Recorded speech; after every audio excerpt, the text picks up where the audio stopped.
જામનગરમાં શંકર ટેકરી વિસ્તારમાં માલુભાના ચોક નજીક ચંદ્રસિંહ રાઠોડ નામના વૃદ્ધનો મૃતદેહ લોહી લુહાણ હાલતમાં મળી આવતા ખળભળાટ મચી ગયો હતો. ઘટનાની જાણ થતાં પોલીસ કાફલો દોડી આવ્યો હતો અને તપાસ આરંભ કરી હતી. પોલીસે ગણતરીના કલાકોમાં એક આરોપીને ઝડપી લીધો છે. સિટી ડીવાયએસપી જયવીરસિંહ ઝાલાએ સમગ્ર પ્રકરણ અંગે મીડિયાને માહિતી આપી હતી.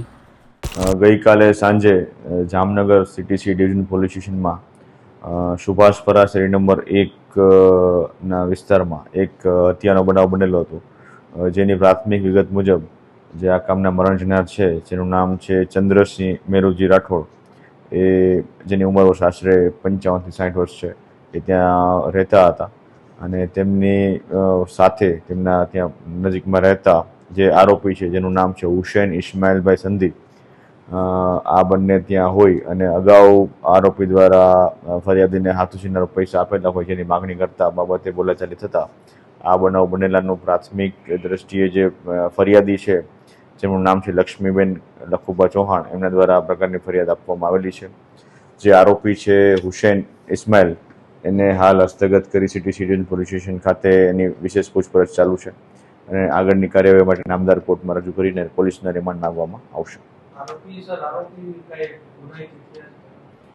હાલ એ બાબતની તપાસ ચાલુ છે કે જે આરોપી હુસૈન ઇસ્માઇલ છે, તેના વિરુદ્ધ અગાઉ ગુના છે કે કેમ, અને આ બનાવનું સાચું કારણ જે ફરિયાદીએ જણાવ્યું એ તેમજ એના ઉપરાંત કોઈ બીજું કોઈ કારણ છે કે કેમ, તે બાબતની પણ તપાસ કરવામાં આવશે. તીક્ષ્ણ હથિયાર ગળાના ભાગે મારી અને હત્યા નિપજાવવામાં આવેલી છે, તો તે બાબતે હત્યામાં ઉપયોગ થયેલો હથિયારનો પણ કબજે કરીને આગળની કાર્યવાહી કરવામાં આવશે.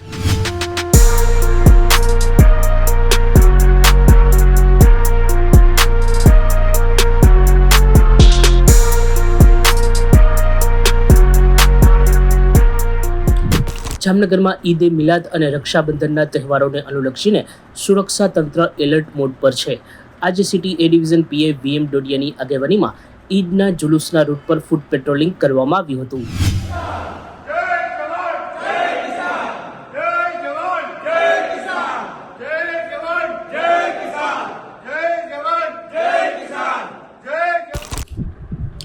જામનગરમાં હજુ સુધી વરસાદ ન થતા જિલ્લામાં 71% વરસાદની ઘટ હોવાની સ્થિતિમાં જિલ્લાને દુષ્કાળગ્રસ્ત જાહેર કરવા માટે કોંગ્રેસ દ્વારા આજે કલેક્ટર કચેરીએ આવેદન પાઠવવામાં આવ્યું હતું.